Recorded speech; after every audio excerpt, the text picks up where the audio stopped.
आपण परिचय आराधना राउत मु एसएम हायर सेकेंडरी स्कूल रो +2 सेकेंड इयर साइंस रो छात्री आराधना राउत। आज जो 82तम शहीद दिवस पालन करा होते से अवसर में कौन कहबे? वास्तव में यही रक्त तीर्थ इरम भूमि जो माटीर की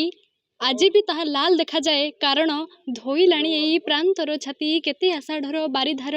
दिशी जाए से प्रांतर मते ताजार कतरे जर जर ताजार कतरे जर जर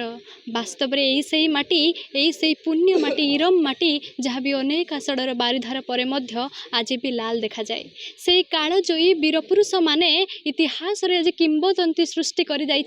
सृष्टि कर इरम एक रक्तिम इतिहास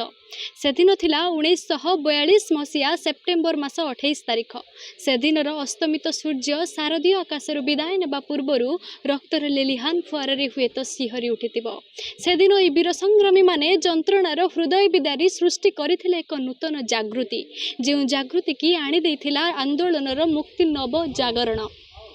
से दिन थिले डीएसपी कुंज बिहारी महांती एवं हाबिलदार थिले जी गुरुमूर्ति एवं वासुदेवपुर थानार इन्स्पेक्टर थिले अखिल दत्त एवं सब इन्स्पेक्टर थिले हेम पाणिग्राही एवं इरमर जमीदार राधाकांत पाढ़ी थिले एवं प्रेसिडेंट थिले जो नारायण मांधाता तांकर निर्देशानुसार से माने इरम आसी पहुँची थिले एवं मणिभद्र बेज एवं बानर सेनार संग्रामी माने तांको ठारू तांको गुली बाक्स एवं तांकर लुगा बिछना सज इत्यादि छड़ाई नहीं तत्पर से माने उत्क्षिप्त होई उआस अभिमुखे जाइथिले उआसर से दिनर बैठक खाना तिला सेमानंक मंत्रणा कक्ष तत्परे सेठारे नरमेध यज्ञ करिबी बोली कुंज बिहारी गर्जी उठी कहितिले एवं सेमाने पुनः इरमर मेलन पड़िया अभिमुखे अग्रसर होइतिले सेठारे कमला प्रसाद करंकर परामर्श अनुक्रमे सेमाने तांको गुली बाक्स को फेराई देथिले मात्र सेमाने तांकर अतर्कित आक्रमण बल रे 304 राउंड गुली वर्षण करी